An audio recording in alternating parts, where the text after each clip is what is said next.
राम बोलो ना। फुलगिरी जी महाराज की उपाय करो। बोलो खीवनी जी महाराज की। वही उपाय है हमारे ऋषियों का, जो आज हम उसके जन्म दिवस पे यहाँ विराजे हैं। वो आवाज लगाते थे ना, जो उनको भस्म हो जाते और फिर वो क्या करते, मार करके समुद्र के अंदर जा करके छिप जाते। संसार में 3 गुना जल है, 1 गुना पृथ्वी है। तो फिर अगस्त मुनि जी महाराज ने 3 चलू सागर का पानी पी गया एक ही बार में। वो सारे समुद्र के अंदर 9 लाख जल के जीव महापुरुषों ने बताए हैं, जो अब कैसे वध करें। तो उन्होंने पानी को पी करके पापों का वध किया है। इसलिए कहा है गत से प्रकट भये अगस्त ज्ञानी।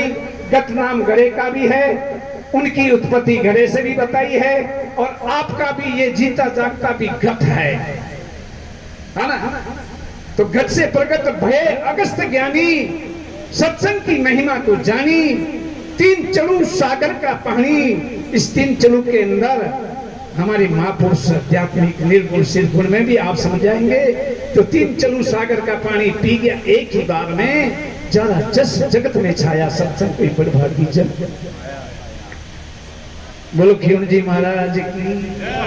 मैं भारती जी महाराज से आप जिससे क्या आपकी शंका का समाधान हुआ ना? ऐसा नहीं, मैं जो पूछ रहा हूँ वही आप उत्तर दो कि आपने जो फरमाया में वाणी के अनुकूल है, ये सिरगुण बात है, निर्गुण बात नहीं है। मैं जो पूछ रहा हूँ आप हाँ बोलो दादी बोलो।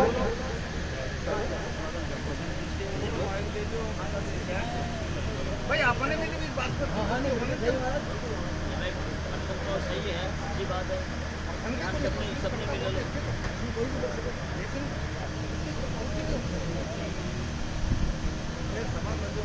बोलो सतगुरुदेव भगवान की, मनसासीन सर्व महापुरुषों की।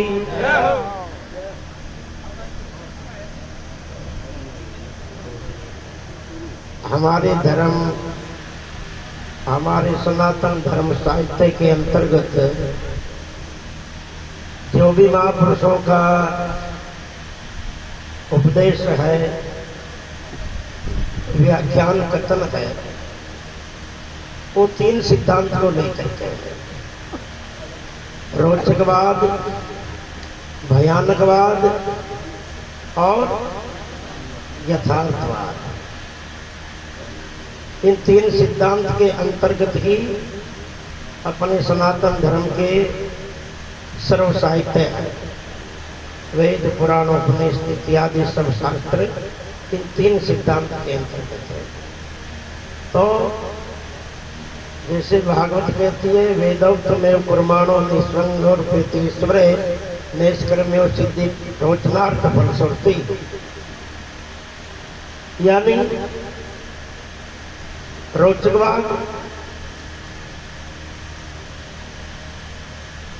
किसी बात को बड़ा चढ़ा करके बड़ी उपमा के साथ कहना।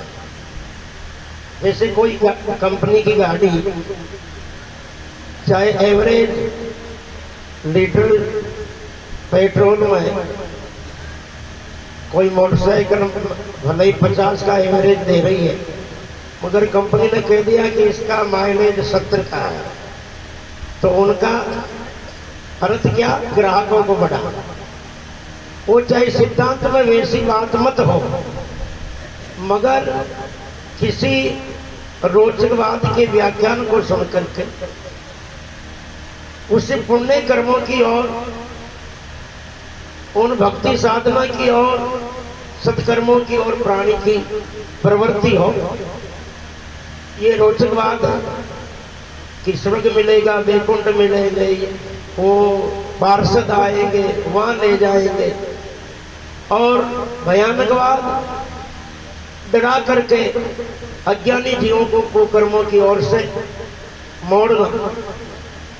जैसे कोई बालक रोता है तो उनकी माँ कहती है रो मत बेटा, बागड़ आ जाए, भूत आ जाए, है ना, आगू आ जाए। तो ये चीज देखी नहीं किसी ने, होती नहीं है। मगर है या नहीं, उनकी वास्तविकता से उनका कोई अर्थ नहीं है। उनका उद्देश्य तो उन रोते हुए बालक को चुप कराना है। ऐसे ही कुकर्मी जीवों को ऐसा भय दिखाकर दूध, यम के दूध पकड़ के ले जाएंगे, अग्नि के खंभों की बात भराएंगे, उबलते तेल के खड़ाओं में डालेंगे, हाँ न, कूटेंगे पीटेंगे। ऐसे 28 प्रकार के नरकों का वर्णन जो किया है, वैसा भले हो या मत और सिद्धांत, मगर उनका उद्देश्य है अज्ञानी जीवों को कुकर्मों की ओर से मोड़ना।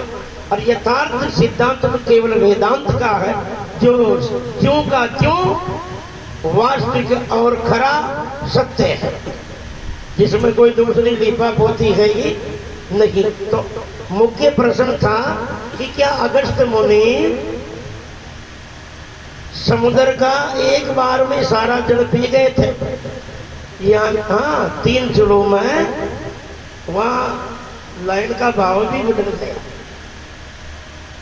एक बार एक लाइन में तो कह दिया 3 चुलों, और 3 चुलों को अर्थ तो 3 बार हो, है ना। और फिर दूसरी लाइन आगे पी गए एक ही बार में। तो यानी जो विद्वान महापुरुष होते हैं, यानी साधना निष्ठ महापुरुष होते हैं, उनके पास में आत्मज्ञान के अलावा बहुत से संतों के पास में अष्ट सिद्धियां भी होती है। तो जैसे अभी भजनानंद जी महाराज कह रहे थे, वो राक्षस जो है उनको परेशान करके, सता करके, मार करके समुद्र में छिप जाते थे। ऐसे ही अगस्त्य मुनि जी ने उन राक्षसों की दृष्टि में उन समुद्र को अदृश्य कर दिया था, उन समुद्र को अदृश्य कर दिया था। उनको वो समुद्र नजर आया ही नहीं। तो फिर वो उनको समुद्र दिखा ही नहीं, तो वो जाकर के कहा छिपे। उन्होंने सोचा कि समुद्र तो सूख गया, समुद्र है ही नहीं, और उनका उन्होंने वध कर दिया था। ऐसा था, ऐसा नहीं कहा कि तुम पी ही गए थे, अपनी योग सिद्धि के द्वारा उनको अदृश्य कर दिया था समुद्र को। ऐसा है सिद्धांत। संतुष्ट हो कि नहीं हो? है? अब गुण का कहवाओ मानी गोविराम जी का तो फल भी है, कह दिया तो वो कहते तो कहते हो।